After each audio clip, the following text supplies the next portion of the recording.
సుల్తానాబాద్ పట్టణ కేంద్రంలోని చిన్న కల్వాల గ్రామ వడ్ల కొనుగోలు కేంద్రాన్ని ప్రారంభించిన పెద్దపల్లి ఎమ్మెల్యే చింతకుంట విజయ రమణారావు. ఎమ్మెల్యే మాట్లాడుతూ కాంగ్రెస్ ప్రభుత్వం రైతులకు ఇచ్చిన మాట ప్రకారం సన్న రకములకు 500 రూపాయల బోనస్ ప్రతి రైతుకు చెల్లిస్తోందని, రైతులకు చివరి ఆయకట్టు వరకు నీరు అందేలా చూసుకునే బాధ్యత నాదేనని అన్నారు. కెనాల్లో చెత్త చెదారం గడ్డి వంటి వేయకుండా కాలువను మన తల్లిలా కాపాడుకోవాల్సిన బాధ్యత ప్రతి రైతుపై ఉందని అన్నారు. నాతో సహా రైతులు ఎవరు కూడా రోడ్లపై క్రేజ్ వీల్స్తో ట్రాక్టర్లు నడపరాదని, నియమ నిబంధనలు ఎవరైనా ఉల్లంఘిస్తే కేసులు నమోదవుతాయని హెచ్చరించారు.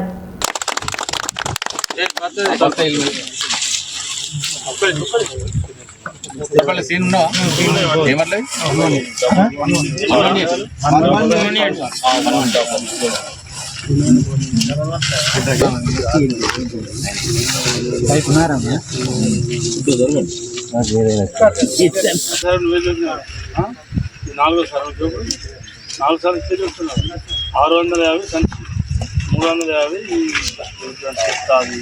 మీరు వడ్లు పడతారా? రైతులను వట్టి ఉన్నారా? వట్టి వాళ్ళు ఉంటే 350 కూడా వస్తుంది. మీకు ఆ ఓపు ఉంటే అయితే 350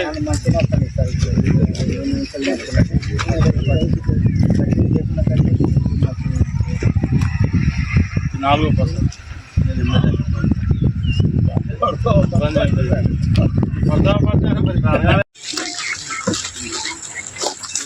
రైతులందరికీ వెనుక రాపారు. బ్యాక్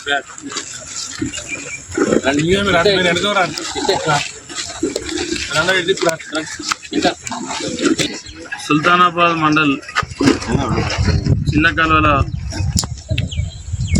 సింగిల్ విండో పరిధిలో ఉన్నటువంటి 4 సింగిల్ విండో సెంటర్లు, ఒకటి మహిళలతోని నడిచే విధంగా ఐకేపీ ద్వారా మరి ఇనాగ్రేషన్లు జాడీ సెంటర్లు మనం ప్రారంభించుకోవడం జరిగింది.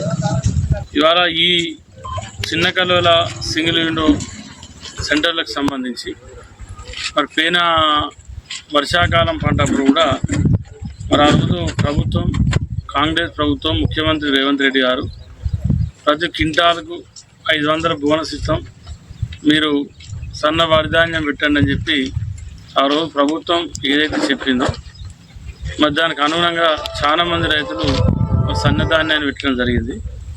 మన చిన్న కల్వాల సొసైటీ పరిధిలో ఉన్నటువంటి గ్రామాలు ఏదైతే ఉందో 920 మంది రైతులకు సన్న పట్ల బోనస్ వచ్చింది.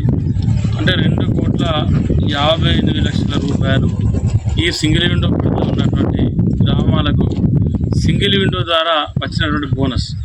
దానిలో భాగంగా ఈసారి ఏసంగి కూడా మళ్ళీ రైతులకు సన్నవడ్లకు బోనస్ ఇచ్చేటువంటి ఏర్పాటును కూడా ప్రభుత్వం ఇప్పటికే అన్ని విధాలుగా తయారు చేసి కట్ చేసినారు. మరి ఏదైతే మన ఈ చిన్న కాలువలో కావచ్చు, రెబ్బెల్లిపల్లి కావచ్చు, నారాయణపూర్ శివారు కావచ్చు, తర్వాత అటున్న చిన్న కాలువలో ఉన్న కింద ఉన్న ఉప్పరిపల్లి కావచ్చు, ఇటు ఉన్నటువంటి దస్తగిరిపల్లి కావచ్చు, పెద్దపొంకూరు కావచ్చు, ఈ ప్రాంతం అంతా కూడా ప్రతిసారి వాటర్కి ఇబ్బంది పడేటువంటి పరిస్థితి. ఈసారి పోయినసారి కూడా ఇచ్చినాం, ఈసారి ఇంకా బ్రహ్మాండంగా నీళ్ళు ఇచ్చాం. అంటే దీన్ని ఒక పద్ధతి ప్రకారం కూడా నేను ఒక విజ్ఞప్తి చేస్తాను. మన కాలువలు అంటే తల్లి లాంటివి. అంటే మన తల్లిని మనం ఏ రకంగా అయితే మన భార్యను మన తల్లిని ఎట్లా ఎదుగుతామో మన కాలువలను కూడా మీరు అట్లా చూసుకోవాల్సిన బాధ్యత ఉంది. ఎందుకంటే మీరే కాలువలు దింపుడు, మీరే షెడ్యూల్ వీకుడు, మీరే తీసుకుపోయి ఆడ పొలం కలుపుతున్నావు, లేకపోతే మొక్క పిల్లలు కలుపుతున్నావు, లేకపోతే పత్తి కలుపుతున్నావు, తట్టలో తీసుకుపోయి ఇంత కాలువలు వేసారు. అది ఎటు పోతుందో మీరు ఆలోచించు. ఆ కాలువ ఇవ్వద్దో మీరు ఆలోచించు. మనం మీరు చెత్త వేసినాక కింద అంటే నా నీళ్ళు వస్తలేవాలి, కింద అంటే నా నీళ్ళు వస్తాయి. ఇది మీది, ఇది మీ బాధ్యత. వాటితో పాటు రేపు నేను కూడా అంతటా మీటింగ్ పెట్టి చెప్తాం. మొన్నటి చెప్పుడు స్టార్ట్ ఎవ్వరు కూడా కేజీ విల్స్ పెట్టుకొని రోడ్ల మీద పెట్టుకోండి. ఏ రైతు కూడా ఇది అందరికి నాతో సహా అలా గీత ఉంటుంది, అన్ని గీతలు పడతాయి. ఆ వర్షం పడ్డాక ఏంది నీళ్ళకు డాంబరు పడదు, అంతా లేచిపోదు. లేచిపోయి 10 ఏళ్ళు ఆగే రోడ్డు కనీసం 3 ఏళ్ళు ఉంటుంది.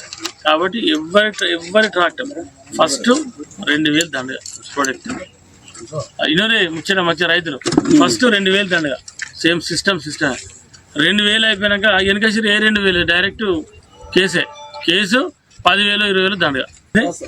కాబట్టి దీన్ని మన రోడ్లు మనం కాపాడుకోవాలి. ఇలా మన పోయినాక మళ్ళీ మీరు రోడ్ అంతా ఖరాబ్ అయింది, విద్యాన్ని ఏం చేస్తాడు, గవర్నమెంట్ ఏం చేస్తాడు, ఈయన ఏం చేస్తాడు, ఆయన ఏం చేస్తాడని చెప్పి మళ్ళీ కేజీలతో ట్రాక్టర్లు నడిపేది మీరే, మళ్ళీ తిట్టేది మీరే, రోడ్లు ఖరాబ్ చేసేది మీరే. కాబట్టి కాలువలలో చెత్త లేదు, కాలువ షెటర్లు వీకద్దు, షెటర్లు ఎవ్వి వీకినా కేసులు అవుతాయి, షెటర్లు ఎవ్వి ఎవ్వరు వీకినా కేసులు అవుతాయి. కేసే